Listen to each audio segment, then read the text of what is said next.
والسلام على أشرف الأنبياء والمرسلين وعلى الطيبين الطاهرين المعصومين رحمة الله على أعدائهم أجمعين من اليوم هذا إلى يوم الدين. أما بعد فقال الله تعالى في كتابه الكريم بسم الله الرحمن الرحيم رب اشرح لي صدري ويسر لي أمري واحلل عقدة من لساني يفقهوا قولي. اللهم صل على محمد وآل محمد. ماہ محرم ایک دفعہ اور ہماری زندگی میں آ گیا. یہ پروردگار کا بارگاہ میں شکر گزاری کا ہمیں ایک اور موقع ملا. پروردگار نے ہمیں یہ ایسی نعمت عطا فرمائی ہے کہ ہم اسے ہر سال منانے کی خواہش. ہم میں سے کئی ایسے ہیں جو اس سال اس پہلے محرم میں شامل ہونے سے محروم ہیں. کچھ ایسے ہیں جو محرم کے ایک شب یعنی محرم کی شب سے چاند رات سے پورے 10 محرم یعنی عاشورے تک اسے ترک کر سکے. کچھ ایسے ہوں گے جو 4 محرم سے 10 محرم تک رہیں گے. کچھ ایسے ہوں گے جو خاص کر کے صرف 10 یا 9 محرم کو رہیں گے. یعنی کہنے کا یہ مطلب ہے کہ یہ چیزیں خدا کے طرف سے معین کی جاتی ہیں. امام حسین ہر انسان کو اس کے ضعف کے حساب سے دیکھ کر اسے اس کی ذمہ داریوں کو ادا کرتے ہیں. سبحان اللہ. مطلب یہ بنا کہ اگر محرم کے درمیان ایک معمولی سا بھی ایک کام آپ نے انجام دے دیا تو اس کا بدلہ روز قیامت آپ کو وہ حاصل ہوگا جو تا زندگی آپ نے کبھی سوچا نہیں. اللہم صل علی محمد وآل محمد. اس لیے اس چیز کا بالکل خیال رکھنا چاہیے کہ جیسے ہی ماہ محرم آ جائے ہمیں اپنی زندگی کی ساری کاموں کو ترجیح دیتے ہوئے اس طرح سے اپنے آپ اپنا شیڈول اپنا ٹائم بنانا چاہیے کہ محرم کی خاص چیزوں کو بالکل دھیان میں رکھا ہے. جیسے مجلس کا وقت، مجلس کی اہمیت، مجلس میں آنے سے پہلے کی ذمہ داریاں. اگر آپ فرش اذا بچھا رہے ہیں تو آپ کی کیا ذمہ داریاں ہیں. ان ساری چیزوں کو خیال رکھنے کے لیے کوئی عمر کی قید نہیں ہے. ضروری یہ نہیں ہے کہ جو گھر کا بزرگ ہے یا بڑا ہے وہ کرے. جو بچے ہیں وہ اپنے حساب سے کر سکتے ہیں، جو بڑے ہیں وہ اپنے حساب کی ذمہ داری انجام دیں گے.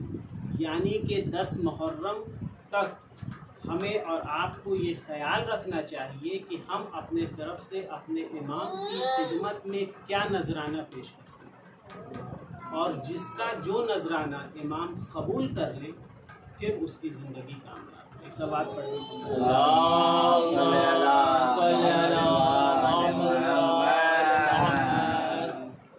کل شام کا 1445 ہجری کا آخری سورج ڈوب گیا اور 1416 ہجری کا چاند نمودار. اس چاند کے نمودار ہوتے ہی ہمارے اور آپ کے گھر میں صف ماتم بجتی اور ہم پھر اس تجدید عہد کے لیے آمادہ ہو گئے جس کا وعدہ ہم نے اپنی تخلیق سے پہلے روز الف میں امام حسین کے اوپر گریہ کرنے کا لیا. یا دنیا والوں کو معلوم ہونا چاہیے کہ ہمارا موسم ازاں شروع ہو گیا ہے اور ہم اپنی ہجری سال کا آغاز غم سے کرتے ہیں. یعنی یہ اردو کیلنڈر عربی کیلنڈر کے حساب سے یہ سال کا پہلا مہینہ ہے جس کا آغاز ہم کس چیز سے کرتے ہیں؟ غم حسین کے ذریعے. اور ہمارا فلسفہ یہ ہے آخر غم حسین آخر سال کا پہلا سال ہے. انگریزی کیلنڈر کا جو پہلا سال ہوتا ہے تو کیا ہوتا ہے؟ سب